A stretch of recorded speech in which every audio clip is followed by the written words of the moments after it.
평양이 발칵 뒤집혔습니다. 김정은 산하 중앙당 간부가 탈북했습니다.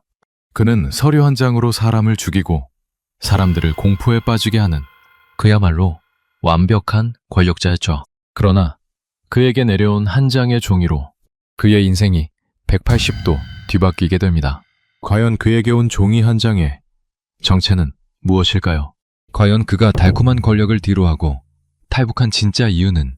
지금부터 그 이야기를 들려드리겠습니다. 이 영상이 도움이 되셨다면 구독과 좋아요 부탁드립니다. 그 모든 것은 이렇게 시작되었습니다. 제 고향은 강원도 평강입니다. 남녘에 계신 여러분은 생소하시겠지만 지금의 휴전선 바로 위쪽, 산이 첩첩이 둘러싼 자그마한 고을이에요. 봄이면 진달래가 산허리를 붉게 물들이고 여름이면 감자밭 일항이 끝도 없이 펼쳐지던 곳이었습니다. 가을 들녘엔 강냉이, 그러니까 남쪽 말로 옥수수가 누렇게 익어갔죠. 저는 그 산골 마을에서 나고 자랐습니다. 우리 아버지는 6.25 전쟁에 나가 싸운 제대 군인이셨습니다. 남녘에서야 그 전쟁을 동족 상잔의 비극이라 하지만 우리는 어려서부터 위대한 조국 해방전쟁이라고만 배웠습니다. 아버지가 전쟁에서 공을 세운 덕에 우리 집안은 출신 성분이 좋았어요. 북에서는 이 출신 성분이라는 게 사람의 평생을 좌우합니다. 할아버지가 아버지가 무엇을 했느냐에 따라 자식이 대학을 갈 수 있는지, 군관이 될 수 있는지, 평양에 살 수 있는지가 다 정해지는 거예요. 우리로 치면 태어날 때부터 신분이 도장처럼 찍혀 나오는 셈이죠. 저는 그 덕을 본 사람이었습니다. 그래서 한참 뒤에야 알았습니다. 그게 사람을 얼마나 올가매는 사슬인지를 말입니다. 어린 시절 학교 가던 길이 지금도 눈에 선합니다. 횃불을 메고 산길을 1시간씩 걸어 학교에 가면 글공부보다 먼저 배우는 게 있었어요. 수령님께 충성하는 마음이었습니다. 아침마다 초상화 앞에서 인사를 하고 노래를 부르고 우리는 그게 당연한 줄 알았습니다. 세상 어느 나라 아이들이나 다 이렇게 사는 줄 알았어요. 바깥 세상을 본 적이 없으니까요. 우물 안에서 나고 자란 개구리는 우물이 세상의 전부인 줄 압니다. 저희가 꼭 그랬습니다. 저는 17에 군대에 들어갔습니다. 출신 성분이 좋고 몸도 튼튼하니 최전선 부대로 뽑혀갔죠. 처음 군복을 입던 날 어머니가 눈물을 훔치시면서도 자랑스러워 하시던 그 얼굴이 떠오릅니다. 저도 가슴이 벅찼습니다. 조국을 지키는 군인이 된다는 게 그렇게 영광스러울 수가 없었어요. 누구보다 열심히 했습니다. 그렇게 한 계단 한 계단 올라가 나중에는 중대장이 되었습니다. 100명이 넘는 부하를 거느리는 부대에서 흔히들 말하는 대빵이 된 거죠. 그때만 해도 저는 제가 옳은 길을 가고 있다고 굳게 믿었습니다. 군 생활을 하면서 저는 아내를 만났습니다. 부대 근처 마을에서 자란 참한 처녀였는데 군관 가족이 모여 사는 사택에서 단출하게 살림을 차렸죠. 얼마 안 가 아들 녀석도 하나 얻었습니다. 그 어린 것이 아장아장 걸어다니며 저를 아바이 하고 부를 때면 세상을 다 가진 것 같았어요. 살림은 가난했어도 저는 그 작은 가족을 지키는 것이 곧 나라를 지키는 일이라 믿었습니다. 평강 본가에는 늙으신 부모님과 아래로 남동생 하나가 감자 농사를 지으며 살고 있었고요. 고된 훈련에 지칠 때도 그 사람들 얼굴을 떠올리면 어디선가 힘이 솟았습니다. 그게 제가 가진 전부였으니까요. 그런데 말입니다. 제가 군관으로 커가던 그 무렵 나라 형편은 갈수록 어려워졌습니다. 여러분도 고난의 행군이라는 말 한 번쯤 들어보셨을 겁니다. 1990년대 중반 나라에서 주던 배급이 뚝 끊겼어요. 원래 북에서는 나라가 식량을 다 나눠준다고 그게 사회주의의 우월성이라고 그렇게나 자랑을 했습니다. 그런데 그 배급이 끊기니 사람들이 굶어 죽기 시작한 겁니다. 길에서 역전에서 멀쩡하던 사람이 스르르 주저앉아 다시 일어나지 못하는 걸 보는 게 더는 놀랍지도 않은 세월이었어요. 우리 남녘도 6.25 직후 또 보릿고개 시절에 다들 굶주려 보셨다죠. 그런데 북녘의 그 시절은 전쟁도 아닌데 사람이 그렇게 죽어나갔습니다. 그러니 백성이 살기를 찾아 나선 게 장마당입니다. 장마당이라고? 남쪽으로 치면 재래시장 같은 곳인데 나라가 안 먹여주니 백성들이 제 손으로 장사를 해서 먹고 살게 된 거예요. 쌀 한 킬로 값이 자고 나면 껑충 오르고 강냉이 한 대밥 값에 온 식구 목숨이 왔다 갔다 했습니다. 명절이라고 뾰족한 수가 있었겠습니까? 그래도 정월 대보름이면 어머니가 감자를 갈아 감자떡을 쪄주시던 그 구수한 맛. 그건 지금도 못 잊습니다. 나무를 한 짐에다 군부를 떼서 방을 데우고 온 식구가 그 따뜻한 아랫목에 둘러앉던 가난해도 그땐 그게 사람 사는 정이었어요. 그 시절 도무지 지지 않는 얼굴이 하나 있습니다. 본가 옆 동네에 살던 남편을 일찍 여의고 어린 자식 셋을 홀로 키우던 아주머니였어요. 어느 모진 겨울 그 집 막내가 끝내 굶주림과 추위를 이기지 못하고 어린 나이에 세상을 떠났습니다. 그런데도 그 어머니는 소리내어 울 기운조차 없어 보였어요. 눈물도 배가 불러야 나오는 거라오. 멍하니 허공을 보며 그분이 하시던 그 말이 40이 넘은 지금까지도 제 가슴에 모처럼 박혀 있습니다. 그런 일이 한두 집 건너 일어나던 세월이었습니다. 그래도 그게 누구 탓인지 그때는 아무도 입 밖에 내지 못했어요. 그런데 참 이상한 일이죠. 백성은 굶어 죽어 나가는데 텔레비전에서는 날마다 우리 인민은 세상에 부럼 없이 산다는 노래만 흘러나왔습니다. 신문에는 풍년이 들었다. 인민 생활이 날로 좋아진다. 그런 소리만 가득했어요. 굶어 배가 등에 붙은 사람이 이 밥에 고깃국 먹는 세상이라는 구호를 듣고 있자니 그게 얼마나 기막힌 노릇입니까? 한쪽에서는 사람이 굶어 죽는데 한쪽에서는 잘 산다는 거짓말만 확성기로 떠들어대는 나라. 그래도 저는 그때까진 의심하지 않았습니다. 다 미국 놈들의 봉쇄 때문이다. 우리가 조금만 더 이를 악물고 견디면 된다. 그렇게만 믿었어요. 저는 충성스러운 군인이었으니까요. 부대에서는 일주일에 한 번씩 생활총화라는 걸 했습니다. 서로의 잘못을 들춰내고 비판하는 자리예요. 군무가 동무를 고발하고 옆 사람이 옆 사람을 감시하는 그게 일상이었습니다. 우리로 치면 온 동네가 서로의 안방을 죄다 들여다보며 사는 것과 같았죠. 말 한마디 잘못했다가는 어디로 끌려갈지 모르는 세상이었습니다. 그래도 저는 그게 잘못이라고는 생각조차 못했습니다. 원래 세상이 그런 줄 알았으니까요. 다만 아주 작은 균열은 그 무렵부터 시작됐는지도 모르겠습니다. 제가 거느린 부하들 말입니다. 나라에서 제일 중하다는 최전선 군인인데 그 어린 것들이 배가 고파 비실거렸어요. 17, 8 한창 먹고 클 나이의 아이들이 영양실조로 얼굴이 누렇게 떠서는 총을 들 힘도 없어 보였습니다. 그런데 정작 윗선의 간부들은 부족할 게 없었어요. 군대에 내려온 식량을 슬쩍 빼돌려 장마당에 내다 팔아 제 배를 불리는 자들이 있었던 겁니다. 보초를 서다 쓰러지는 건 늘 어린 병사들이고 살이 오르는 건 늘 간부들이었어요. 한 번은 이런 일이 있었습니다. 한밤중에 보초를 서던 병사 하나가 그만 정신을 잃고 픽 쓰러진 겁니다. 며칠을 강냉이죽 몇 술로 버티다 끝내 탈이 난 거예요. 제가 달려가 그 아이를 안아 일으키는데 등에 닿는 몸이 어찌나 가볍던지 꼭 마른 장작을 아는 것 같았습니다. 그 와중에도 부대 창구 한 구석에는 윗선이 빼돌리다만 쌀가마가 버젓이 쌓여 있었죠. 나라를 지킨다는 군대가 정작 제 병사 하나 배불리 먹이지 못하면서 그 많은 식량은 다 어디로 새어나가는 건지 그 꼴을 보면서 저는 난생 처음 아주 희미하게 이게 정말 맞는 건가 하는 생각이 들었습니다. 물론 그땐 그저 스쳐 지나가는 의문이었습니다. 설마 이 나라가, 이 체제가 통째로 잘못됐을 리야 있겠나? 저는 얼른 고개를 저어 그 생각에 쥐었습니다. 하지만 한 번 생긴 금이라는 건 아무리 못 본 척 덮어둬도 조금씩 벌어지는 법이더군요. 그때는 미처 몰랐습니다. 그 작은 금이 끝내 제 인생을 송두리째 바꿔놓을 줄은 말입니다. 밤은 최전선 군인에게 가장 긴 시간입니다. 중대장이 되고부터 저는 밤마다 분계선 경계를 돌았습니다.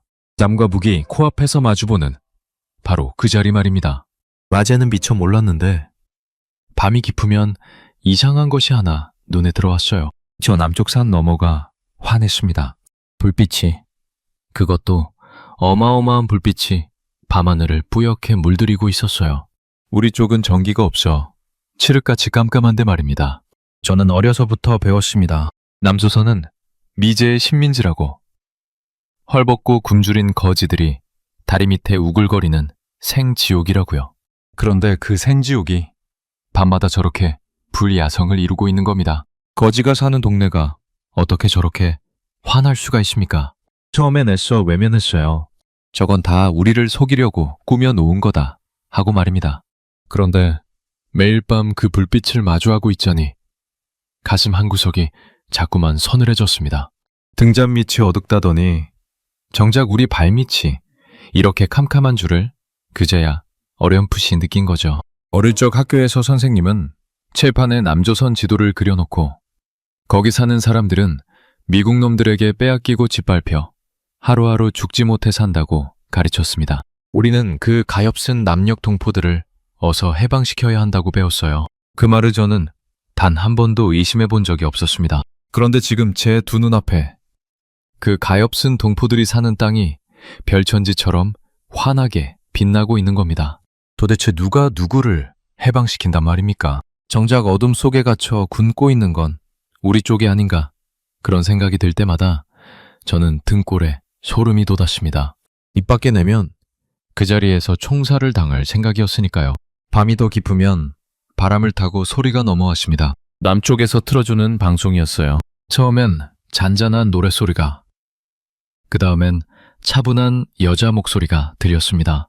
국력의 동포 여러분. 그러면서 바깥 세상 소식을 전해주는데 우리가 신문이나 텔레비전에서 듣던 것과는 영 딴판이었습니다. 물론 저는 그 소리에 귀를 막아야 했죠. 그런 걸 들었다는 사실만 들통나도 온 식구가 끌려가는 세상이었으니까요. 그 아들에게도 엄히 단속을 시켰습니다. 그런데 단속하는 제 마음이 점점 흔들리고 있었어요. 한 번은 철책 근처에서 삐라 한 장을 주었습니다. 바람에 날려온 종이 쪽지 말입니다.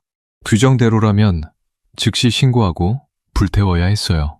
그런데 저는 그날 아무도 없는 초소 구석에서 그 종이를 몰래 펴보고 말았습니다.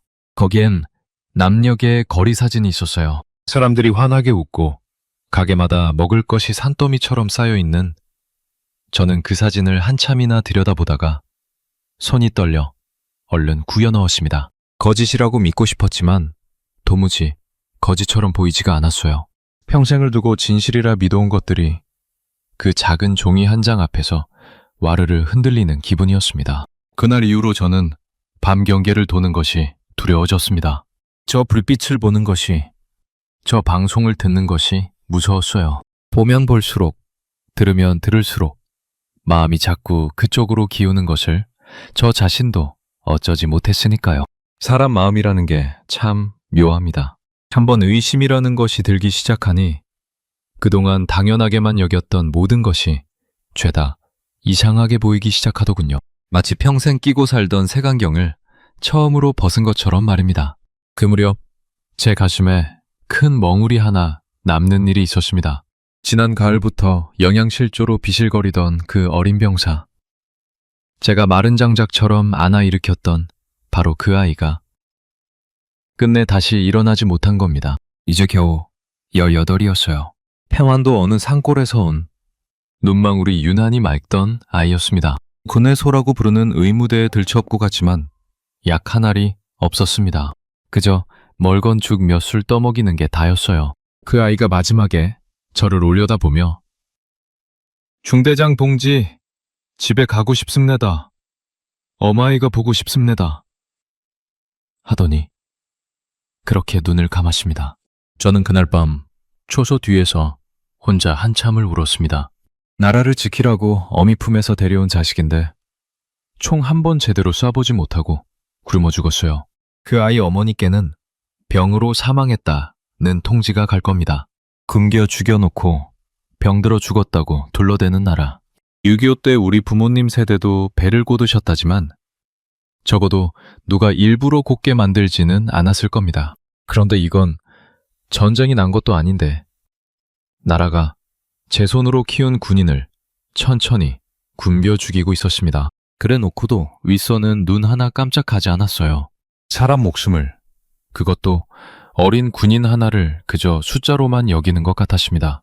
더 견디기 힘들었던 것은 제가 그 거짓 보고서에 손수 도장을 찍어야 했다는 사실입니다. 영양실조로 죽었다고 쓸 수는 없었어요. 그랬다간 부대 관리를 잘못했다고 저부터 책임을 추궁당하니까요.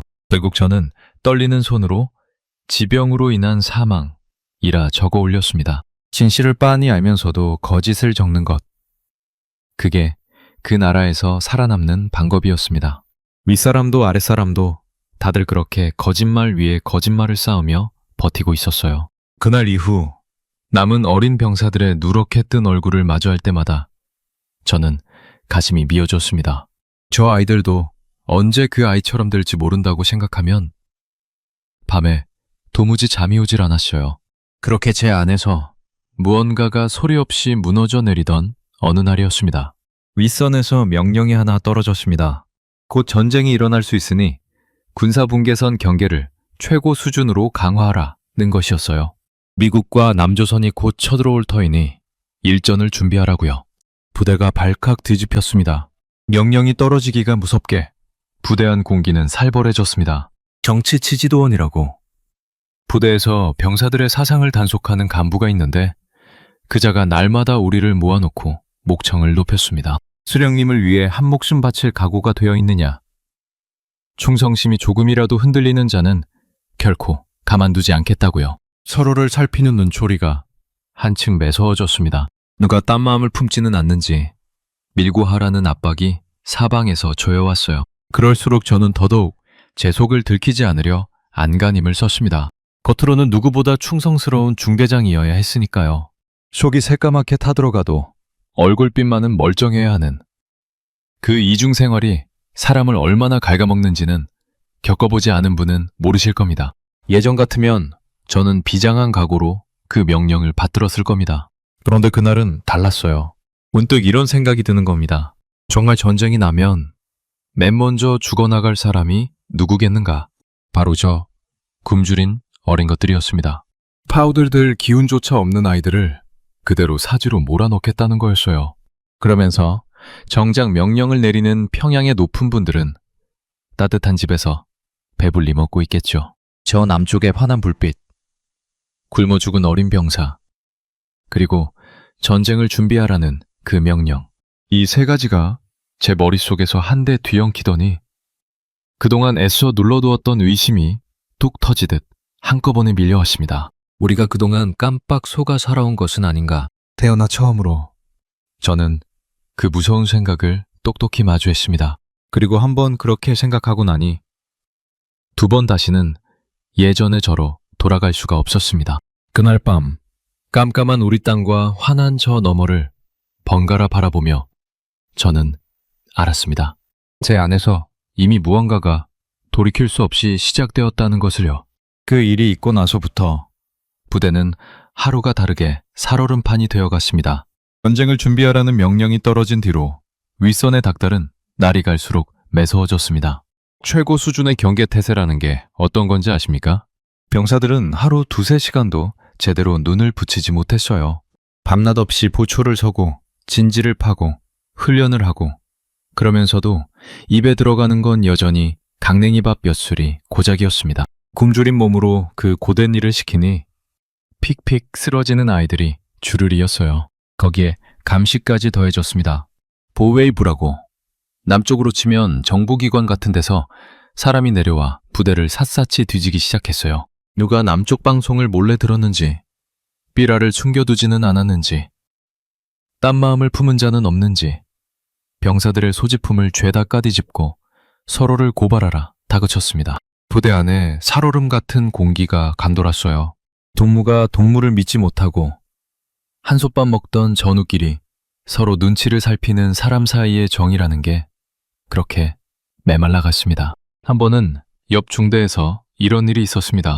어느 병사가 잠결에 남쪽 노래 한 소절을 무심코 흥얼거렸는데 그걸 들은 동료가 곧장 보위부에 일러 바친 겁니다. 그 병사는 그 길로 어디론가 끌려가 다시는 돌아오지 못했어요. 노래 한 소절에 사람 하나가 그렇게 사라진 겁니다. 그러니 다들 입을 꾹 다물고 속내를 깊이 감추고 살 수밖에 없었어요. 사람이 사람을 믿지 못하게 만드는 것. 그래서 서로가 서로의 감시자가 되게 만드는 것. 그게 그 체제가 백성을 올가매는 가장 무서운 사슬이었습니다.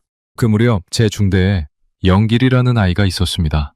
함경도에서 온 말수 적고 손재주 좋은 19살 청년이었어요. 금호를 일찍 여의고 어린 동생들을 건사하느라 또래보다 일찍 철이 든 아이였습니다. 저는 그 아이를 친자식처럼 아꼈어요.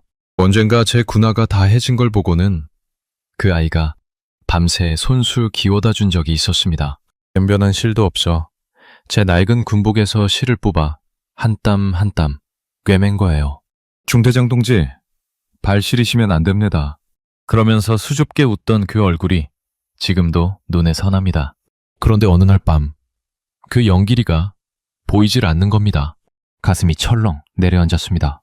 아니나 다를까, 다음날 그 아이가 분계선 쪽으로 기어가다 순찰조에 붙들렸다는 소식이 왔어요. 남쪽으로 넘어가려 했다는 겁니다. 나중에 들으니 영길이는 굶주림에 지치고 또 그 방송 소리에 마음이 흔들렸던 모양입니다. 동생들이라도 굶기지 않으려면 길은 그것뿐이라 여겼던 거죠. 저는 그 아이를 어떻게든 살려보려 백방으로 손을 썼습니다. 그저 길을 잃고 헤맨 것이라고, 어린 것이 철이 없어 그런 것이라고 둘러대보려 했어요. 하지만 아무 소용이 없었습니다. 전쟁을 준비하는 이 엄중한 시기에 윗선은 본보기가 필요했던 겁니다. 처형 전날 밤, 저는 남몰래 그 아이가 갇혀있는 곳을 찾아갔습니다. 마지막으로 얼굴이라도 한번 보고 싶었어요. 영길이는 저를 보더니 눈물이 그렁그렁해서는 이렇게 말했습니다. 중대장 동지, 우리 동생들이 걱정입니다. 제 한 몸 죽는 것은 한마디도 없이 끝까지 어린 동생들 걱정뿐이었습니다. 저는 차마 아무 말도 해주지 못하고 그저 그 아이의 거칠어진 손을 한참이나 말없이 붙잡고 있었습니다. 그게 그 아이와의 마지막이었습니다. 며칠 뒤 부대 연병장에 전 부대원이 집합했습니다. 그리고 그 한가운데로 영길이가 끌려 나왔어요. 며칠 새 몰라보게 야윈 얼굴이었습니다. 죄목이 낭독되고 저는 차마 그 뒤를 말로 옮기기가 힘듭니다. 어린 제 부하가 모두가 지켜보는 앞에서 총살을 당했습니다. 이제 겨우 19살이었어요. 저는 맨 앞줄에 서서 그 광경을 똑똑히 지켜봐야 했습니다. 눈을 감을 수도 고개를 돌릴 수도 없었어요. 그랬다간 저까지 의심을 받으니까요. 손톱이 손바닥을 파고들도록 주먹을 움켜쥔 채 저는 그 자리에 못 박힌 듯 서 있었습니다. 사람을, 그것도 배가 고파 길을 나선 어린아이를 이렇게 죽이는 나라가 세상 천지에 어디 있단 말입니까? 6.25의 그 참혹한 전쟁통에도 이러지는 않았을 겁니다. 그날 저는 마음속으로 완전히 돌아올 수 없는 강을 건너고 말았습니다. 연병장을 빠져나오는 병사들의 얼굴은 하나같이 핏기가 가셔 있었습니다. 누구도 입을 열지 않았어요. 그저 땅만 보고 터벅터벅 걸을 뿐이었습니다. 하지만 저는 알 수 있었습니다. 그 무거운 침묵 속에서 모두가 똑같은 생각을 하고 있다는 것을요. 다음은 내 차례일지도 모른다. 그날 밤 막사 여기저기서 이불을 뒤집어 쓰고 숨죽여 흐느끼는 소리가 새어나왔습니다. 한창 부모 품에서 응석을 부릴 나이의 아이들이었어요. 더 끔찍한 건 그 다음이었습니다. 영길이 하나로 끝이 아니었어요. 함경도에 있던 그 아이의 어린 동생들까지 어디론가 끌려갔다는 소문이 돌았습니다. 죄 지은 자의 3대를 벌한다는 그 연좌제 말입니다. 한 사람이 잘못하면 그 부모, 형제, 자식까지 줄줄이 잡아다 산골 오지로 내쫓거나 수용소에 가두는 그게 그 나라의 법이었습니다. 영길이가 그토록 살리고 싶어 했던 동생들이 바로 그 형 때문에 더 깊은 지옥으로 떨어진 거예요. 이 얼마나 잔인한 노릇입니까? 죄 없는 사람을 인질로 잡아 사람들을 올가매는 것. 그게 그 체제가 백성을 다스리는 방식이었습니다. 그리고 그 칼끝은 곧 저를 향했습니다.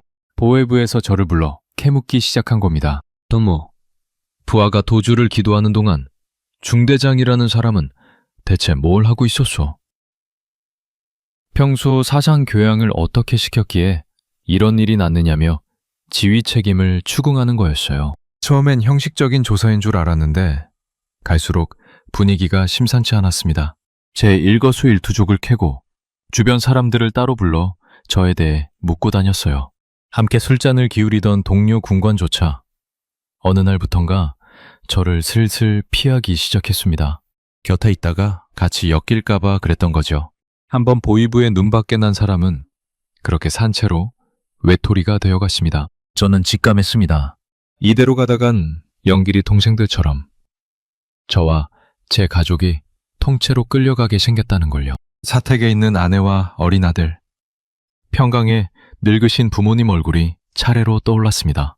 제가 한번 잘못되면 그 사람들 모두가 연좌제의 그물에 함께 걸려드는 겁니다. 생각만 해도 등줄기에 식은땀이 흘렀어요. 그 겨울은 유난히도 추웠습니다. 손발이 얼어 터지고 변변한 약 하나 없어 끙끙 앓는 병사들이 늘어만 갔어요. 제 중대에도 폐병으로 피를 토하는 아이가 있었는데 약이라곤 도무지 구할 길이 없었습니다. 그저 따뜻한 물 한 모금 떠먹이는 게 제가 해줄 수 있는 전부였어요. 그래도 그 모진 곳에서 인정이라는 게 아주 죽지는 않아서 형편이 조금 나은 병사가 제 몫에 밥을 덜어 앓는 동무 입에 넣어주곤 했습니다. 굶주린 처지에 제 밥을 나눈다는 게 어디 쉬운 일입니까? 그 모습을 볼 때마다 저는 가슴이 먹먹해지면서도 한편으론 이런 생각이 들었어요. 사람을 이 지경으로 몰아넣은 게 대체 누구인가? 굶주림과 추위, 감시와 공포가 한꺼번에 사람을 짓눌렀습니다. 그래도 차마 입 밖에 못 낼 뿐 다들 속으로는 알고 있었을 겁니다. 이 땅에서는 정직하게 사람답게 사는 길이 도무지 없다는 것을요. 저는 밤마다 잠을 못 이루고 생각했습니다. 평생 충성을 다 바쳐온 이 나라가 이제는 제 목숨과 가족까지 노리고 있었습니다. 저는 견딜 수가 없었어요. 이배로 가만히 앉아서 죽음을 기다릴 수는 없다. 그 생각이 제 가슴 속에서 날이 갈수록 또렷해지고 있었습니다. 살 길은 오직 하나뿐이라는 것을 저는 어렴풋이 깨닫고 있었습니다. 며칠 뒤 함께 군관학교를 나온 오랜 친구 하나가 저를 조용히 따로 불러냈습니다. 그 친구는 보위부 쪽에 줄이 닿는 사람이 있었어요. 그가 사방을 두리번거리더니 제 귀에 바짝 대고 떨리는 목소리로 속삭였습니다. 첨호동무, 자네 곧 끌려가게 됐네. 위에서 이미 결정이 났다는구먼. 미리 귀뜸해주는 거니까 부디 몸조심하게. 그 말을 듣는 순간 저는 온몸의 피가 싸늘하게 식는 것 같았습니다. 결국 올 것이 오고야 만 겁니다. 끌려간다는 게 무슨 뜻인지 저는 너무도 잘 알았습니다. 운이 좋아야 산골 오지로 추방이고 10중 8구는 정치범 수용소였어요. 그리고 그곳은 한번 들어가면 살아나온 사람이 없다는 곳이었습니다. 그 친구도 이런 귀뜸을 했다가 들키면 저와 똑같은 신세가 될 사람이었습니다. 제 목숨을 걸고 저에게 살기를 일러준 거예요. 그 모질고 야박한 세상에도 그렇게 예정을 지키는 사람이 있었습니다. 저는 그 거친 손을 꼭 붙잡았지만 고맙다는 말도 제대로 건네지 못한 채 서둘러 헤어져야 했어요. 그게 그 친구와의 마지막이었습니다. 지금도 그 친구를 생각하면 가슴 한구석이 저릿합니다. 그날 밤 저는 한숨도 자지 못했습니다. 평생 충성을 다 바친 군인이 어린 부하를 살려보려 했다는 이유 하나로 죄인이 되어 끌려가는 나라. 이게 제가 목숨 바쳐 지키려던 조국의 진짜 모습이었습니다. 분하고 또 기가 막혔어요. 하지만 분만하고 있을 새가 없었습니다. 어떻게든 살기를 찾아야 했으니까요. 도망칠 곳은 어디에도 없어 보였습니다. 후방으로 내빼자니 수배가 떨어진 군관 하나가 그 무수한 검문소를 무슨 수로 다 뚫겠습니까? 중국 쪽 국경까지 가는 길은 너무도 멀고 험했어요.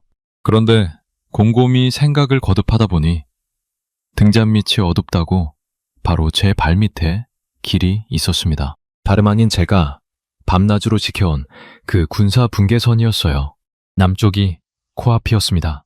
그리고 그 일대의 지형이며 지뢰가 묻힌 자리며 경비 초소의 위치와 순찰 도는 시간을 이 세상에서 저보다 더 잘 아는 사람은 없었습니다. 바람 아닌 제가 그 경계를 지휘하는 중대장이었으니까요. 그러니까 저를 올가매던 바로 그 자리가 동시에 제가 빠져나갈 수 있는 단 하나의 문이었던 겁니다. 물론 목숨을 걸어야 했어요. 지뢰밭을 지나야 하고 아군의 총구도 피해야 하고 운이 나쁘면 남쪽에서도 적인 줄 알고 쏠 수 있었습니다. 열의 9은 죽는 길이었어요. 그래도 저는 마음을 굳혔습니다. 어차피 가만히 있어도 죽을 목숨. 단 한 번이라도 사람답게 살아보려다 죽는 게 낫다고요. 죽을 각오를 하고 나니 오히려 마음이 신기하게도 차분해지더군요. 그날부터 저는 겉으로는 누구보다 충성스러운 중대장 행세를 했습니다. 생활총화 자리에서는 누구보다 큰 목소리로 충성을 다짐했어요. 속으로는 칼을 갈면서 말입니다. 그러면서 틈틈이 떠날 채비를 했습니다. 달이 언제 가장 어두워지는지, 어느 날 어느 초소의 경계가 가장 허술해지는지, 순찰조가 한 바퀴 도는데 시간이 얼마나 걸리는지, 제가 손수 짠 경계 근무표였으니 손바닥 보듯 훤했죠. 다만 그걸 입 밖에 내거나 종이에 적어선 절대 안 됐습니다. 모든 것을 오직 머릿속에만 새겨두었어요. 글자 한자라도 들키는 날엔 그 자리에서 끝장이었으니까요. 먹을 것도 며칠치 몰래 챙겼습니다. 장괜히 몇 줌에 소금 한 줌. 그게 다였어요. 그리고 떠날 날을 정했습니다. 달빛이 가장 옅은 금은 무렵의 어느 밤으로요. 한 번은 가슴이 철렁 내려앉는 일도 있었습니다. 제가 유난히 분계선 지형을 자주 살핀다 싶었는지 정치 지도원이 지나가는 말처럼 요즘 중대장 동무가 경계를 무척이나 열심히 도는구먼 하는 겁니다. 저는 짐짓 태연한 얼굴로 전쟁 준비 명령이 내렸는데 당연한 것 아니겠습니까? 하고 받아 넘겼지만 등줄기에는 식은땀이 흥건했죠. 그렇게 매 순간을 살얼음판 위를 걷듯 견뎌야 했습니다. 하루에도 몇 번씩 심장이 오그라들었죠. 그렇게 준비를 해나가는 내내 제 가슴을 가장 갈기갈기 찢어놓은 건 따로 있었습니다. 가족이었어요. 사택에는 아내와 어린 아들이, 평강 본가에는 늙으신 부모님이 계셨습니다. 그런데 저는 그들을 데려갈 수가 없었어요. 지뢰밭을 기어서 넘는 그 죽음의 길에 처자식을 끌고 갈 수는 없는 노릇이었습니다. 더구나 본가는 너무 멀어서 마지막으로 부모님 얼굴 한번 뵈러 가는 것조차 불가능했어요. 해녀 수상하게 움직였다간 모든 게 들통날 테니까요. 그게 정말이지 견디기 힘들었습니다. 제가 떠나고 나면 남은 가족이 어찌 될지 저는 너무도 잘 알았으니까요. 또 그 연저제 말입니다. 도망친 자의 가족이라 하여 아내와 아들이, 늙은 부모님이 줄줄이 끌려갈 게 불보듯 뻔했습니다.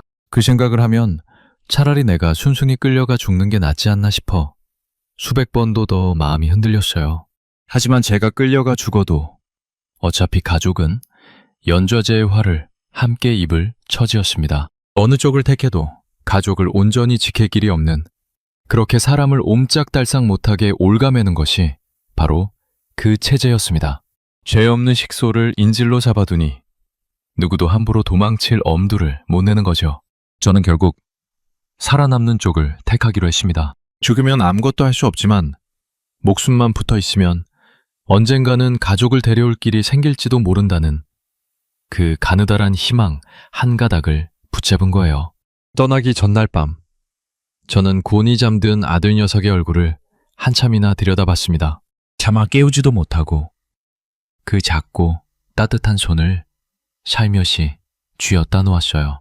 아내에게도 끊을 한마디 말을 못했습니다. 알게 되면 같이 위험해지니까요. 가난한 군관에게 시집와 변변한 옷 한 벌 못해 입고도 늘 웃어주던 사람이었습니다. 첫 아이를 낳던 날, 제 손을 꼭 붙잡고 여보, 우리 아들 꼭 훌륭한 사람으로 키웁시다 하던 그 환한 얼굴이 눈앞에 아른거렸어요. 그런 아내를 작별 인사 한마디 없이 두고 떠나야 하다니 창자가 끊어지는 것 같았습니다. 그저 곤히 잠든 아내의 등을 바라보며 마음속으로 100번, 1000번 빌었습니다. 여보, 미안하오. 부디 살아만 있어주오. 매 반드시 다시 데리러 오리다. 관광 쪽 하늘을 향해서는 큰 절을 올렸습니다. 불효 자식을 용서해달라고요. 어머니가 정월대 보름이면 갈아쪄 주시던 그 감자떡 냄새가 온 식구 둘러앉던 따뜻한 아랫목이 사무치게 그리웠습니다. 어쩌면 이 생에서는 다시 못 뵐지도 모를 부모님이었어요. 자식된 도리로 이게 무슨 짓인가 싶어 가슴을 쳤지만 그것 말고는 달리 길이 없었습니다. 막사 쪽으로도 자꾸만 눈길이 갔습니다. 굶주리면서도 저를 중대장 동지 하고 부르며 따르던 그 어린 병사들 말입니다. 그 아이들을 두고 저 혼자 살겠다고 떠나는 것만 같아 발걸음이 천근만근 무거웠어요. 하지만 제가 거기 남는다고 그 아이들을 구할 수 있는 것도 아니었습니다. 저는 그저 어둠 속에서 속으로 빌었습니다. 너희도 부디 살아남아라. 영길이를 지키지 못한 그 미안함이 또 한 번 가슴을 후벼 팠습니다. 이윽고 금은밤이 다가왔습니다. 그날따라 하늘은 별 하나 보이지 않고 사방이 먹물을 풀어놓은 듯 캄캄했습니다. 외출에는 더없이 좋은 밤이었죠. 저는 군복 안에 강냉이 중치를 단단히 여미고 마지막으로 정든 막사를 둘러봤습니다. 심장이 미친 듯이 뛰었어요. 두려웠습니다. 정말이지 두려웠어요. 지난 40평생이 주마등처럼 스쳐갔습니다. 자랑스럽게 군복을 입던 날도, 처자식을 얻던 날도, 그리고 그 모든 것을 등지고 떠나야 하는 이 밤도. 하지만 이제는 돌아갈 수 없었습니다. 저는 캄캄한 어둠 속으로 그 죽음의 땅을 향해 떨리는 첫 발을 내디뎠습니다. 살아서 저 불빛에 닿을 수 있을지 그때는 정말 알 수 없었습니다. 저는 숨을 죽이고 캄캄한 어둠 속을 기었습니다. 금은밤이라 손을 뻗어도 제 손가락이 보이지 않을 만큼 캄캄했습니다.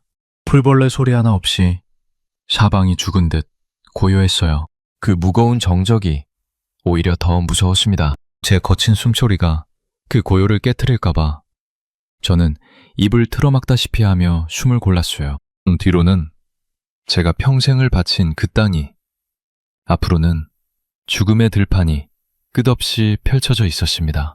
가장 먼저 넘어야 할 건 다름 아닌 우리 쪽 경계였습니다. 춘찰조가 막 지나가고 다음 조가 오기 전 그 짧은 동안에 잠깐 빈틈이 생긴다는 걸 저는 알고 있었어요. 제가 오래도록 그 경계를 지휘해 왔으니까요. 그 틈을 놓치면 모든 게 끝장이었습니다. 저는 바위 그늘에 몸을 바짝 붙인 채 순찰병들의 발소리가 멀어지기만을 기다렸습니다. 군화 소리가 자박자박 멀어지고 이윽고 사위가 고요해진 그 순간 저는 몸을 일으켜 우리 쪽 철책 아래로 미끄러져 들어갔습니다. 심장이 어찌나 뛰던지 그 소리가 사방에 다 들릴 것만 같았어요. 평생을 지켜온 그 경계선을 이제 제가 거꾸로 넘고 있었습니다. 어제까지 제 부하였던 그 아이들이 행여 저를 발견하면 주저없이 방아쇠를 당길 터였습니다. 그게 명령이니까요. 동무가 동무를 쏘게 만드는 그 자리에 제가 서 있다는 것. 그게 가장 가슴이 아팠습니다. 한 번은 정말 아찔했습니다. 막 철책을 빠져나왔는데 저만 치서 인기척이 느껴진 거예요. 우리 쪽 매복조였습니다. 저는 그대로 풀숲에 얼굴을 쳐박고 숨을 딱 멈췄습니다. 군화 발끝이 제 코앞을 스치듯 지나갔어요. 그 몇 초가 어찌나 길던지 차라리 심장이 그냥 멎어버리는 게 나을 것 같았습니다. 그들이 조금만 고개를 숙였어도 손전등을 한 번만 더 비췄어도 저는 그 자리에서 끝이었어요. 발소리가 멀어지고 나서야 저는 참고 있던 숨을 가까스로 토해냈습니다. 온몸이 식은땀으로 흥건했습니다. 우리 쪽 철책을 벗어나자 그곳은 그야말로 사람의 땅이 아니었습니다. 풀숲은 제멋대로 우거졌고 발밑이 어떻게 생겨먹었는지 한 치 앞도 보이지 않았어요. 저는 배를 땅에 깔고 한 뼘 한 뼘 기었습니다. 마른 나뭇가지 하나만 밟아도 그 소리에 가슴이 철렁 내려앉았어요. 사방이 적막한데 제 숨소리와 심장 뛰는 소리만 천둥처럼 크게 울렸습니다. 밤공기는 사르르듯 차가웠습니다. 손끝, 발끝이 고봐 감각이 없어졌어요. 이 나이에 40이 넘은 몸으로 진창을 기어가려니 온몸의 뼈마디가 쑤시고 결렸습니다. 그래도 멈출 수 없었어요. 멈추는 건 곧 죽음이었으니까요. 저는 이를 악물고 저 멀리 남쪽의 불빛 한 점을 향해 조금씩 나아갔습니다. 가장 무서운 건 지뢰였습니다. 그 일대에 지뢰가 얼마나 빽빽이 묻혀 있는지 저는 너무도 잘 알았어요. 한 발만 잘못 디뎌도 그대로 끝이었습니다. 사람이 흔적도 없이 사라지는 거예요. 저는 그저 오랜 경험으로 어디쯤이 그나마 사람 지나간 자리인지 어림짐작할 뿐이었습니다. 풀이 누운 모양, 흙이 꺼진 모양을 더듬어 살피며 한참을 망설이다 겨우 한 걸음을 옮기고 다시 손으로 땅을 쓸어보고 또 한 걸음을 옮겼어요. 그 한 걸음 한 걸음이 삶과 죽음의 경계를 넘는 일이었습니다. 기어가던 도중 제 손끝에 무언가 서늘하고 딱딱한 것이 닿았습니다. 가만히 더듬어 보고는 저는 그만 숨이 턱 막혔어요. 사람의 뼈였습니다. 누군가 저처럼 이 길을 건너려다 끝내 닿지 못한 그 가여운 흔적이었어요. 순간 온몸에 소름이 쫙 끼쳤습니다. 나도 저렇게 되는 건가? 하지만 이상하게도 두려움보다 오기 같은 것이 솟구쳤습니다. 먼저 간 저 이름 모를 영혼의 목까지 내가 기어이 살아서 건너가 주리라. 저는 그렇게 이를 악물고 마음을 다잡았습니다. 그 길을 지나는 동안 저는 몇 번이고 마음속으로 빌고 또 빌었습니다. 하늘에 계신 조상님들께, 먼저 세상을 떠나신 분들께요. 제발 이 못난 자식 한 번만 살려주십시오. 제 처자식을 위해서라도 부디 한 번만 살려주십시오. 살면서 그렇게 간절히 빌어본 적이 없었습니다. 식은땀이 등을 타고 줄줄 흘러내렸어요. 문득 잠든 아들 녀석의 그 작고 따뜻한 손이 떠올랐습니다. 저를 보고 아바이 하고 부르던 그 맑은 목소리도요. 그 아이를 다시 한번 품에 안아보려면 저는 무슨 일이 있어도 살아야 했습니다. 그 생각이 곱아 굳은 팔다리에 다시 한번 힘을 불어넣어 주었어요. 사람을 살리는 건 결국 그리운 얼굴 하나더군요. 얼마나 기었을까요? 갑자기 쉥 하는 소리와 함께 밤하늘이 대낮처럼 환해졌습니다. 조명탄이었어요. 누군가 인기척을 느꼈는지 분계선 일대를 비추려고 쏘아 올린 겁니다. 저는 그대로 땅바닥에 납작 엎드렸습니다. 숨조차 쉬지 못하고 그저 죽은 듯이 엎드려 있었어요. 그 환한 불빛 아래 제 등판이 죄다 드러난 것만 같아 온몸이 바짝 오그라들었습니다. 아, 여기서 끝나는구나. 그 찰나에 아내 얼굴, 잠든 아들 얼굴이 주마등처럼 눈앞을 스쳐 지나갔습니다. 다행히 조명탄은 이내 사그라들었고 총성은 울리지 않았습니다. 끊긴 것은 아니었어요. 저는 한참을 그대로 엎드려 있다가 사시나무처럼 떨리는 몸을 가까스로 다시 일으켰습니다. 그러고는 더 낮게, 더 천천히 기어나가기 시작했습니다. 시간이 얼마나 흘렀는지 도무지 알 수 없었습니다. 손바닥은 돌부리에 긁혀 피가 배어나오고 무릎은 까질 대로 까졌어요. 군복은 진흙과 밤이슬에 흠뻑 젖어 천근만근이었습니다. 추위와 공포에 이가 딱딱 부딪혔어요. 그래도 저 앞에 불빛이, 그 한 점의 빛이 저를 끌어당겼습니다. 저기까지만 가면 산다. 저 빛에 닿으면 사람답게 살 수 있다. 오직 그 일념 하나로 버텼습니다. 중간에는 작은 개울 같은 것을 만나기도 했습니다. 얼음장처럼 차가운 물에 온몸이 잠겼다 나오니 한기가 뼛속까지 사무쳤어요. 정신이 아득해지고 이대로 그냥 풀밭에 쓰러져 잠들어 버리고 싶을 만큼 지쳤습니다. 추위로 죽어가는 사람은 마지막에 오히려 노곤하고 따뜻해진다더니 꼭 그 짝이었어요. 하지만 여기서 눈을 감으면 영영 못 뜬다는 걸 저는 알고 있었습니다. 저는 제 뺨을 손으로 철썩철썩 때려가며 흐려지는 정신을 붙들었습니다. 그렇게 사력을 다해 기어가던 끝에 마침내 저 앞으로 남쪽의 철책이 어슴풀의 모습을 드러냈습니다. 우리 쪽 것과는 또 다른 모양의 더 높고 단단해 보이는 철조망이었어요. 저것만 넘으면 저 너머가 바로 제가 그토록 갈망하던 자유의 땅이었습니다. 가슴이 벅차오르면서도 동시에 더럭 겁이 났습니다. 저 철책을 넘는 순간 이번엔 남쪽 초병이 저를 적으로 알고 쏠 수도 있었으니까요. 적도 아군도 아닌, 이쪽도 저쪽도 아닌 그 캄캄한 한가운데에서 저는 목숨을 건 마지막 도박을 해야 했습니다. 저는 마지막 남은 힘을 쥐어짜 그 철책으로 다가갔습니다. 그리고 살이 찢기는 줄도 모르고 철조망을 붙들고 기어올랐어요. 날카로운 가시에 손바닥이 찢기고 군복이 걸려 찢겨나갔지만 아픈 줄도 몰랐습니다. 손에서 피가 흐르는지도 몰랐어요. 그저 넘어야 한다는 생각, 살아야 한다는 생각, 그 하나뿐이었어요. 마침내 철책 너머로 몸을 굴려 떨어진 바로 그 순간이었습니다. 누구냐? 하는 날카로운 고함과 함께 강한 불빛이 제 얼굴을 정면으로 내리쳤습니다. 남쪽 초병들이었어요. 여러 개의 총구가 일제히 저를 겨누고 있었습니다. 저는 본능적으로 두 손을 번쩍 치켜들었습니다. 그리고 있는 힘껏 외쳤어요. 쏘지 마시오. 나는 귀순하러 왔소. 목소리가 갈라지고 떨려 나왔습니다.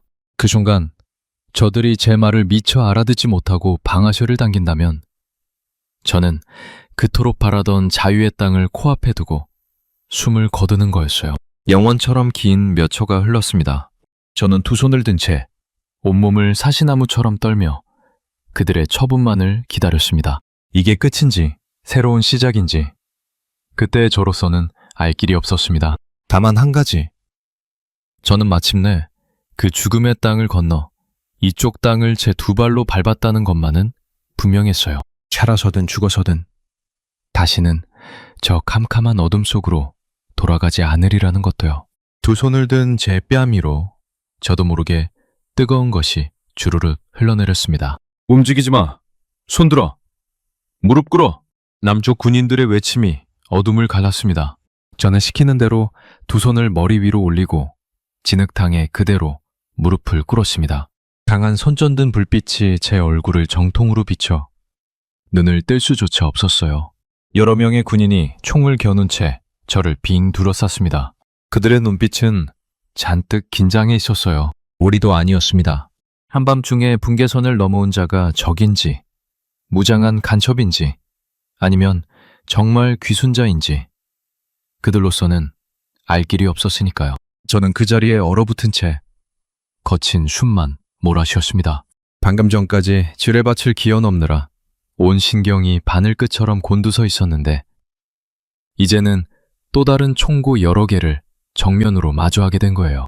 한쪽엔 죽음의 땅, 한쪽엔 낯선 군인들의 총불이, 어느 쪽으로도 마음을 놓을 수 없는 그야말로 시퍼런 칼날 위에 선 순간이었습니다. 저는 두려움에 떨면서도 또박또박 외쳤습니다. 나는 인민군 중대장이오. 귀순하러 왔소.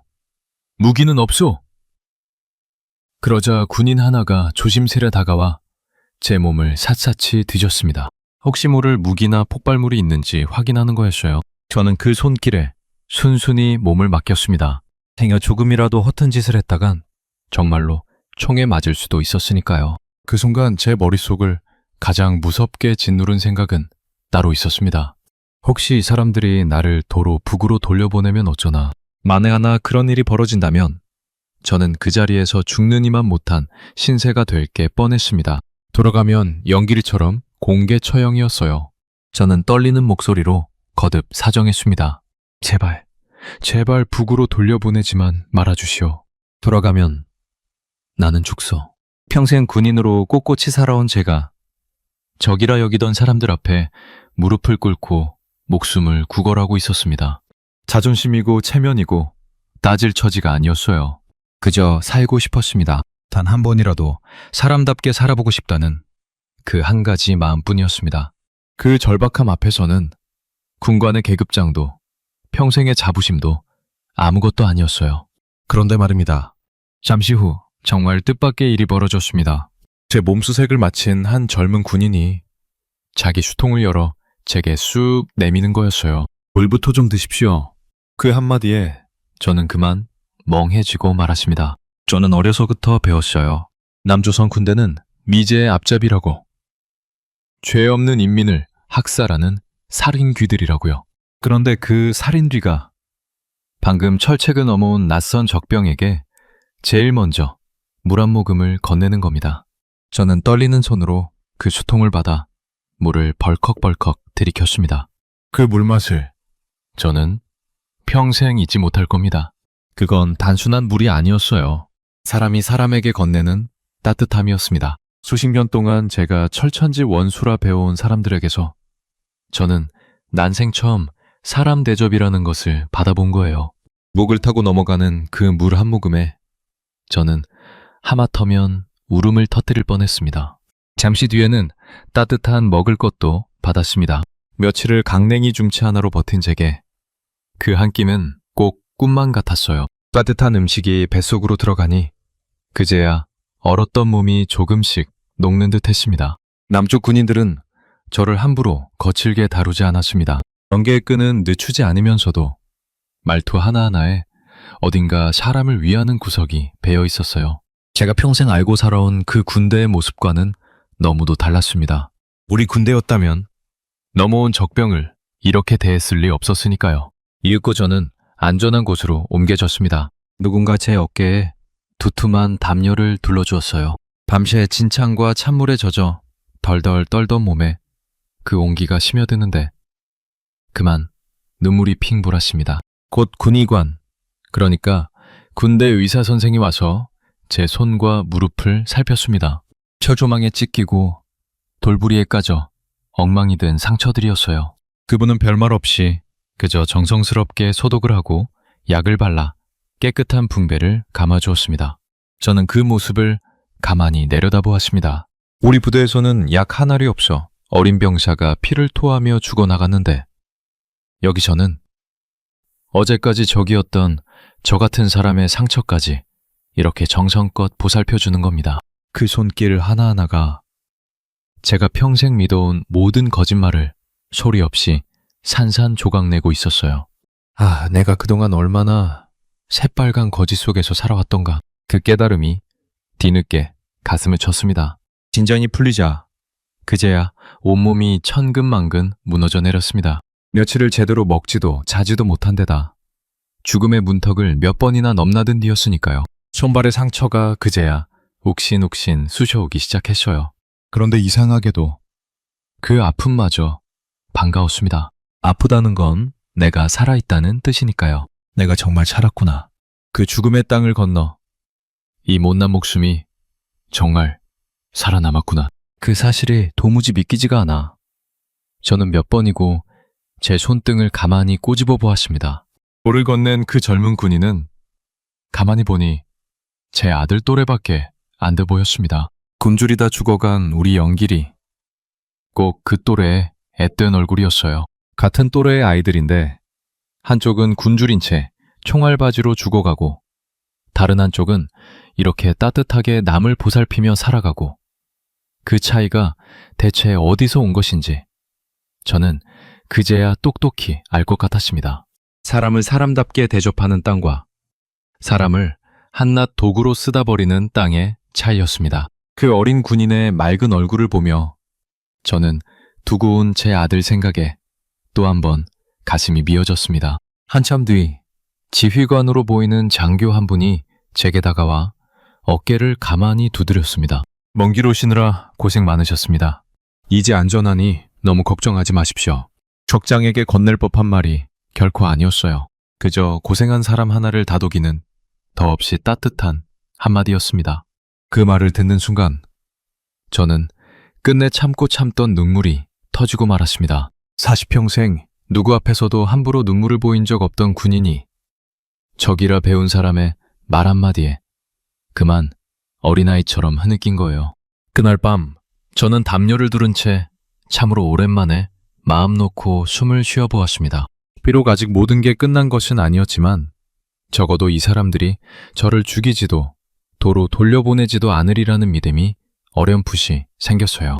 저는 성한데 없는 두 손을 가만히 모으고 하늘을 향해 감사를 드렸습니다. 이 죽을 목숨 건져주셔서 고맙습니다 하고요. 그러면서도 한편으론 두고 온 아내와 어린 아들, 늙으신 부모님 생각에 마음이 천갈래, 만갈래로 찢어졌습니다. 나만 이렇게 살아남아 따뜻한 담요를 두르고 있는 것이 그 사람들에게 한없이 죄스러웠어요. 문득 떠나오던 날 밤, 잠든 아들의 작은 손을 쥐었다 놓던 그 순간이 떠올랐습니다. 매 반드시 다시 데리러 오리다. 그 약속을 과연 지킬 수 있을까? 정말 언젠가 저 사람들을 이 따뜻한 땅으로 데려올 수 있을까? 막막하기 그지없었지만 저는 그 가느다란 희망의 끝만은 죽어도 놓지 않으리라 이를 악물었습니다. 그러기 위해서라도 저는 반드시 살아남아 이 땅에서 떳떳하게 두 발로 서야 했어요. 이윽고 저는 군용차에 실려 그 위험한 분계선 일대를 벗어났습니다. 차창 밖으로 멀어지는 어둠을 바라보며 저는 비로소 한 시대가, 제 인생의 한 시절이 통째로 저물어가고 있다는 것을 느꼈습니다. 그 어둠 속 어딘가에 제가 사랑하는 모든 사람이 여전히 갇혀 있었습니다. 하지만 자유의 땅에 첫 발을 들였다고 해서 모든 관문이 다 끝난 것은 아니었습니다. 저를 기다리고 있는 것은 또 다른 길고 외로운 시간이었어요. 제가 정말로 귀순한 군인이 맞는지, 혹시 신분을 숨기고 내려온 간첩은 아닌지, 그것을 하나하나 밝혀내는 지난한 조사의 시간이 그렇게 저를 기다리고 있었습니다. 그렇게 분계선을 벗어난 저는 한 조사기관으로 옮겨졌습니다. 그곳은 북에서 넘어온 사람들이 가장 먼저 거쳐야 하는 관문이었어요. 남쪽에서는 그곳을 합동신문, 그러니까 여러 기관이 함께 조사하는 곳이라고 했습니다. 넘어온 사람이 정말 귀순한 사람인지 아니면 신분을 숨기고 내려온 간첩인지를 가려내는 곳이었죠. 생각해보면 당연한 일이었습니다. 남과 북이 아직도 서로 총부리를 겨누고 있는 처지에 인민군 군관 출신이 한밤중에 불쑥 넘어왔으니 어찌 의심하지 않겠습니까? 처음 그곳에 들어섰을 때 모든 것이 낯설고 어리둥절했습니다. 깨끗한 시설, 난생 처음 보는 물건들, 알아듣기 힘든 빠른 남쪽 말투. 저는 어디가 어딘지도 모른 채 시키는 대로 옷을 갈아입고 건강검진을 받고 사진을 찍었습니다. 평생을 군관으로 호령하며 살던 제가 이제는 아무것도 모르는 갓난아기처럼 하나하나 손에 이끌려 다녀야 했어요. 그래도 묘하게 마음 한구석은 놓였습니다. 적어도 이곳에서는 누가 한밤중에 사람을 끌어내 총살할 일은 없을 테니까요. 조사는 길고도 깐깐했습니다. 매일같이 같은 질문이 되풀이됐어요. 고향이 어디냐? 부모는 누구냐? 어느 부대에서 무슨 일을 했느냐? 왜 넘어왔느냐? 저는 묻는 대로 하나도 빠짐없이 사실 그대로 털어놓았습니다. 숨길 것도 꾸밀 것도 없었으니까요. 그런데도 같은 것을 묻고 또 묻는 겁니다. 어제 한 말과 오늘 한 말이 조금이라도 어긋나지 않는지, 거짓은 없는지를 낱낱이 따져보는 거였어요. 한 번은 조사관이 제 군 경력을 꼬치꼬치 캐물으며 혹시 무슨 임무를 띠고 내려온 것은 아니냐고 매섭게 다그친 적이 있었습니다. 저는 억울하기도 하고 답답하기도 해서 제가 대체 왜 목숨을 걸고 넘어왔는지를 처음부터 끝까지 다 쏟아냈어요. 굶어 죽어간 어린 병사들 이야기, 연병장에서 총살당한 영길이 이야기, 그리고 끝내 저를 향해 스멀스멀 다가오던 보위부의 그림자까지요. 말을 하다 보니 저도 모르게 목이 콱 메었습니다. 평생을 가심 깊이 묻고 살아온 그 이야기들을 누군가에게 처음으로 다 털어놓은 거였으니까요. 이상하게도 다 쏟아내고 나니 10년 묵은 체준이 내려가는 것 같았습니다. 처음엔 그게 참 서운하고 야속했습니다. 목숨을 걸고 자유를 찾아 넘어왔는데 따뜻한 환영은커녕 죄인처럼 의심부터 받으니 말입니다. 내가 이러려고 그 죽음의 땅을 기어 넘었나. 그런 서글픈 마음이 울컥울컥 들기도 했어요. 하지만 시간이 지나면서 저는 차차 이해하게 됐습니다. 그건 저를 못 믿어서라기보다 이 나라가 그만큼 신중하고 또 사람 하나를 받아들이는데 그토록 책임을 다하는 곳이라는 뜻이기도 했으니까요. 가만히 생각해보니 기가 막혔습니다. 북에서는 사람 하나를 죽이는데 재판도 없이 끌어내 총살을 하는데 여기서는 사람 하나를 받아들이는데 이토록 신중하고 조심스럽더란 말입니다. 그 차이 하나만으로도 제가 어떤 땅을 떠나 어떤 땅으로 왔는지 알만 했습니다. 무엇보다 견디기 힘들었던 건 외로움이었습니다. 조사를 받는 동안 저는 바깥 세상과 단절된 채 작은 방에서 홀로 지냈어요. 두고 온 가족이 지금쯤 어찌 되었을지, 무사하기는 한지 아무 소식도 들을 수 없었습니다. 밤이면 천장을 멍하니 바라보며 아내와 아들 녀석의 얼굴을 떠올렸어요. 내가 넘어온 것이 알려지면 그 사람들이 또 그 연좌제의 칼날 아래 어떤 일을 당할지 생각하면 가슴이 무너져 내렸습니다. 차라리 떠나지 말 걸 그랬나. 수백 번도 더 제 가슴을 쳤어요. 입맛도 터움 없었습니다. 낯선 남쪽 음식이 목으로 잘 넘어가질 않았어요. 그럴 때면 어머니가 정월대보름이면 쪄주시던 그 감자떡 생각이 사무치게 간절했습니다. 김이 모락모락 나는 그 떡 한 입이면 이 허한 속이 좀 채워질 것 같았는데 이제는 영영 맛볼 수 없는 것이 되어버렸죠. 사람이 외롭고 서러우면 그렇게 어릴 적 어머니 손맛부터 먼저 그리워지더군요. 그 작은 방에서 저는 늙은 군관이 아니라 어미 잃은 어린아이 같았습니다. 가장 캄캄했던 어느 밤, 저는 도무지 잠을 이루지 못하고 홀로 흐느꼈습니다. 그토록 바라던 자유를 얻었다는데 어째서 이렇게 외롭고 막막한가. 그때 문득 분계선을 기어 넘으며 조상님께 빌고 또 빌던 그 순간이 떠올랐습니다. 저는 다시 두 손을 모았어요. 무슨 거창한 신을 믿어서가 아니었습니다. 그저 이 막막함을 어디엔가 기대지 않고서는 도저히 견딜 수가 없었던 거예요. 저를 여기까지 살려보내주신 그 무언가가 있다면 부디 두고 온 제 가족도 지켜주십시오. 그렇게 빌고 또 빌었습니다. 신기하게도 그렇게 마음속으로 기도를 올리고 나면 무거운 마음이 조금은 가벼워졌어요. 그 기도가 그 캄캄한 밤들을 건너게 해준 지팡이였습니다. 그 무렵 한 목사님이 저를 찾아와 조용히 말동무가 되어주셨습니다. 제 거친 손을 가만히 잡고 함께 기도해 주시기도 했어요. 거창한 교리를 강요하지도 무언가를 바라지도 않으셨습니다. 그저 많이 힘드셨지요 하며 제 이야기를 끝까지 들어주셨을 뿐이에요. 북에서는 종교라는 것을 백성을 홀리는 아편이라 배웠고 무언가를 믿는다는 것만으로도 잡혀가는 죄였습니다. 그런데 여기서는 생판 남인 사람의 아픔을 위해 함께 눈물 흘리며 기도해주는 사람이 있었어요. 그것 또한 제겐 큰 충격이자 더없이 큰 위로였습니다. 그곳에서 저는 따뜻한 분들도 만났습니다. 조사관 중에도 제 사정을 헤아려주는 분이 있었고 가끔 찾아와 말벗이 되어주는 분도 있었어요. 한 분은 제게 이렇게 말해주었습니다. 고생 많으셨습니다.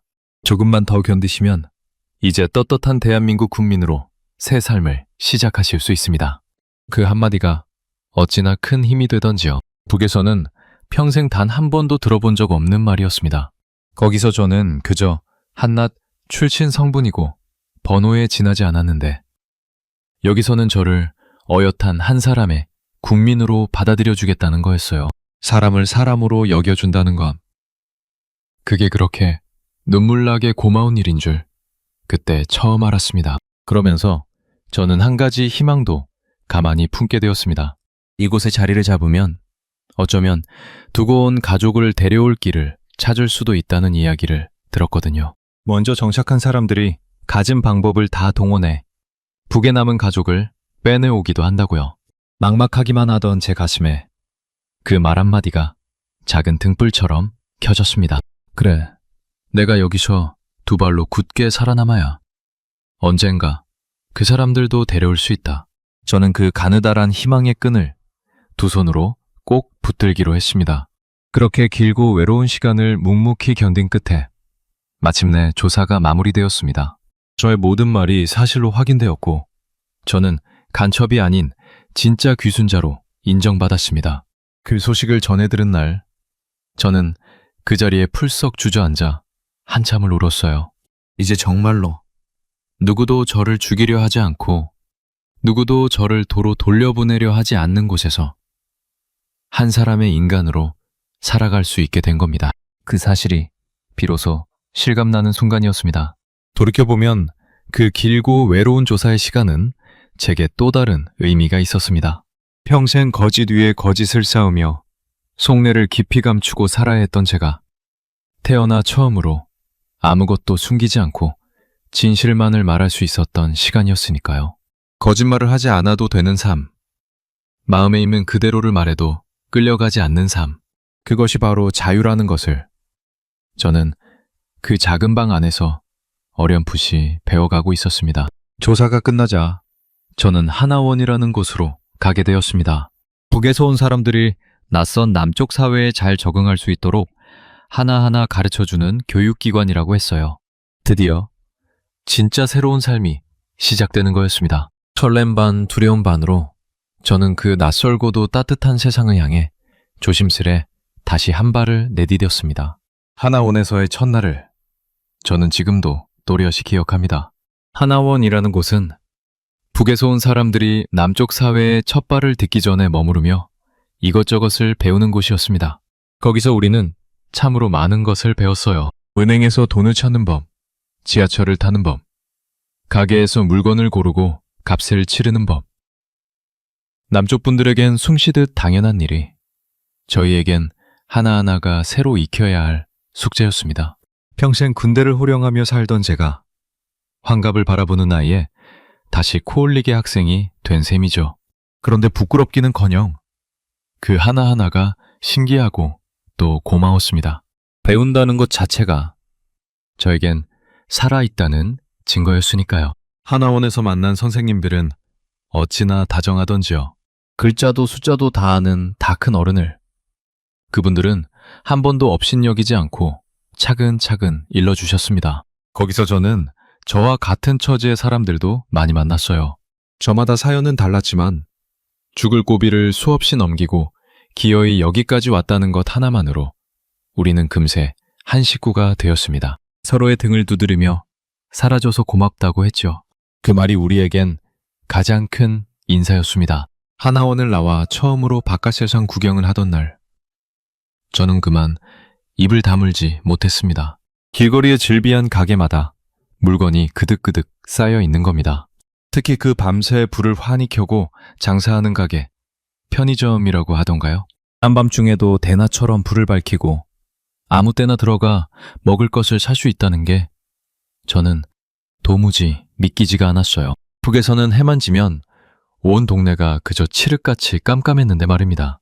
그 환한 불빛이 꼭 분계선 너머에서 제가 그토록 바라보던 그 불빛 같았습니다. 큰 시장, 그러니까 마트라는 곳에 처음 갔을 땐 한참을 멍하니 서 있었습니다.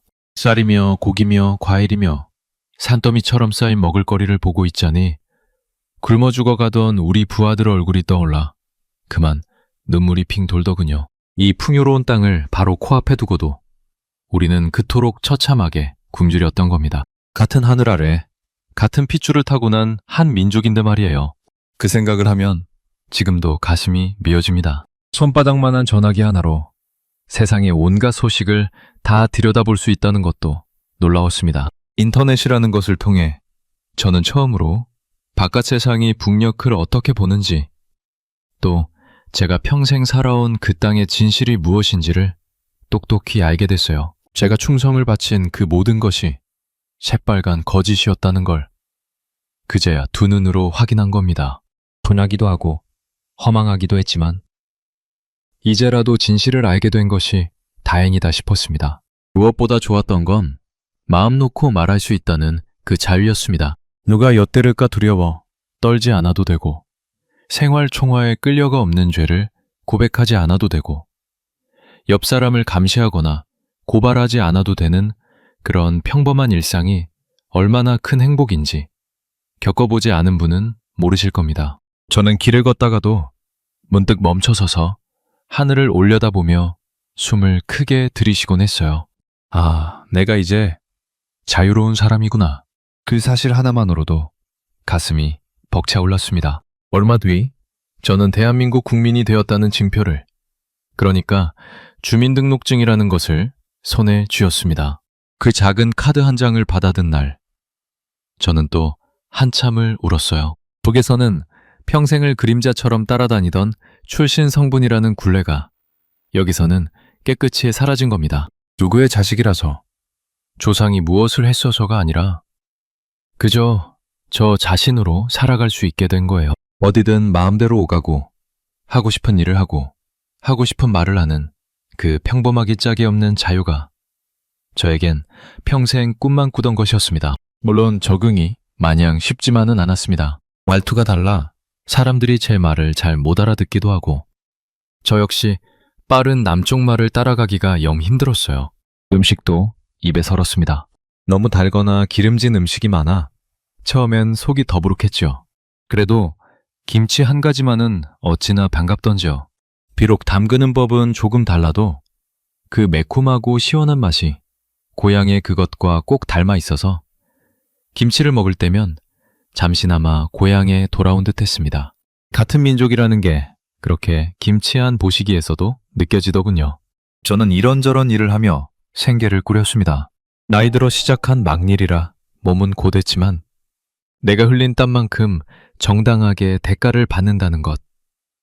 그 누구도 내 몫을 함부로 가로채지 않는다는 것이 그저 감사했어요. 북에서는 죽도록 일해봐야 간부들이 다 빼앗아가기 일쑤였는데 말입니다.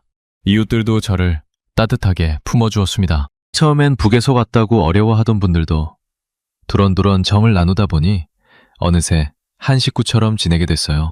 사람 사는 정이라는 게 남이고 북이고 다를 게 없더군요. 여기 어르신들께서도 6.25를 겪으시고 보릿고개를 넘기시고 IMF다 뭐다 모진 세월을 다 견디오셨다는 거 저도 잘 압니다. 그 고생들을 떠올리면 남이든 북이든 우리 윗세대가 참 모질게도 살아오셨구나 싶어 마음이 짠해요. 그래서일까요? 이곳 어르신들이 제 사연을 들으시고는 마치 당신 일처럼 제 손을 부여잡고 함께 눈물 지어 주실 때가 많았습니다. 그 따뜻한 정에 기대어 저는 비로소 이 낯선 땅이 조금씩 제 고향이 되어가는 것을 느꼈어요. 그렇게 조금씩 자리를 잡아가면서도 제 가심 한 구석은 늘 텅 비어 있었습니다. 두고 온 가족 때문이었어요. 사택에 남겨둔 아내와 어린 아들, 평강에 늙으신 부모님 떠나오던 날 밤에 그 약속을 지키려고 저는 정말 백방으로 수소문을 했습니다. 하지만 끝내 그 사람들의 소식은 들을 수가 없었어요. 살아는 있는지, 저 하나 때문에 또 어떤 모진 일을 당하지는 않았는지조차 알 길이 없었습니다. 그 막막함과 죄스러움이 자유를 얻은 기쁨 뒤에 늘 그림자처럼 따라다녔습니다. 한 번은 누가 평강 쪽 소식을 안다기에 한 걸음에 달려간 적도 있었습니다. 하지만 끝내 헛소문이었어요. 그렇게 신라 같은 희망에 부풀었다 다시 무너지기를 저는 몇 번이나 거듭했는지 모릅니다. 잠든 아들의 그 작고 따뜻한 손을 쥐었다 놓던 게 바로 엊그제 같은데 그 어린 것이 이제는 다 큰 청년이 되었겠죠. 그 아이가 제 아비 얼굴이나 기억할까? 늙으신 부모님은 살아계시기나 할까? 그 생각이 사무치는 밤이면 저는 베개를 적시며 뜬 눈으로 나를 세웁니다. 명절이 돌아오면 그 그리움은 더욱 사무칩니다. 온 식구가 따뜻한 아랫목에 둘러앉아 어머니의 감자떡을 나눠 먹던 그 시절이 이제는 손에 닿을 수 없는 꿈처럼 아득하기만 해요. 텔레비전에서 이산가족 상공 장면이라도 나올 때면 저는 남몰래 눈시울을 붉히곤 합니다. 반세기를 넘게 생이별하고 살다 만난 노부부가 서로 손을 부여잡고 통곡하는 모습. 그게 바로 우리 민족이 짊어지고 온 분단의 아픔이 아니겠습니까? 저 역시 그 아픔을 가슴에 묻고 사는 사람입니다. 저는 요즘도 이런 생각을 합니다. 이 한 목숨 살아생전에 통일이 된 고향 땅을 다시 한번 밟아볼 수 있을까? 평강의 그 푸른 산천을, 부모님 잠드신 그곳을 다시 찾아가 큰 절을 올릴 수 있을까? 우리 세대가 다 가기 전에 부디 그날이 왔으면 좋겠습니다. 그래서 저처럼 사랑하는 가족과 생이별하는 사람이 이 땅에 더는 없었으면 합니다. 그것이 제 마지막 소원입니다. 그리고 또 한 가지. 저는 그날의 그 전쟁 준비 명령을 평생토록 잊지 못합니다. 총을 들 기운조차 없는 어린 병사들을 그대로 사지로 몰아넣으려던 그 명령 말입니다. 천만다행으로 그때 전쟁은 끝내 일어나지 않았어요. 하지만 만에 하나 정말로 전쟁이 터졌더라면 남이든 북이든 또 얼마나 많은 어머니가 자식을 가슴에 묻어야 했겠습니까? 6.25 때 그러셨던 것처럼 말이에요. 그래서 저는 늘 간절히 바랍니다. 다시는 이 한반도 땅에서 같은 핏줄끼리 총부리를 겨누는 비극이 없기를요. 세상 그 무엇보다 평화가 가장 귀하다는 것을 저는 그 죽음의 분계선 위에서 뼈에 사무치도록 배웠습니다. 그래도 저는 하루하루를 감사한 마음으로 삽니다. 아침에 눈을 뜨면 오늘은 또 무엇을 보고 배울까 설레고, 저녁이면 따뜻한 국에 밥 한 그릇 말아먹는 그 소소함이 그렇게 좋을 수가 없어요. 누군가에겐 시시하기 짝이 없는 일상이겠지만 저에겐 목숨을 바쳐 얻어낸 보물 같은 하루하루입니다. 지난 세월을 돌이켜보면 참으로 모질고 험한 길이었습니다. 죽음의 땅을 맨몸으로 기어넘고 적이라 배운 이들의 손에 목숨을 건졌죠. 그 모든 것을 겪고도 제가 이렇게 살아남아 따뜻한 밥을 먹고 다리 뻗고 마음 편히 잠들 수 있다는 것. 저는 그것이 매일매일 기적처럼 감사합니다. 자유라는 게 별것 아닌 것 같아도 누군가에게는 목숨을 걸어야 비로소 닿을 수 있는 것이더군요. 지금 이 땅에서 누리는 평범한 하루하루가 실은 얼마나 귀하고 소중한 것인지 부디 여러분도 한 번쯤 가만히 헤아려 주셨으면 합니다. 그리고 언젠가 통일이 되는 그날, 저 북녘에 두고 온 제 가족과 굶주린 채 쓰러져간 그 어린 병사들의 너까지 모두가 환하게 웃을 수 있기를 저는 오늘도 두 손 모아 빌어봅니다. 저는 그저 평범한 사람입니다. 영웅도 아니고 대단한 사람도 아니에요. 그저 사람답게 한번 살아보고 싶어 죽기를 각오하고 그 선을 넘은 한 사내일 뿐입니다. 그런 제 이야기가 자유의 소중함을, 또 우리가 같은 핏줄임을 한 번쯤 떠올리게 하는 작은 씨앗이 된다면 더 바랄 것이 없겠습니다. 부족한 제 이야기, 긴 시간 끝까지 함께 해주셔서 참으로 고맙습니다. 부디 건강하시고 평안하십시오.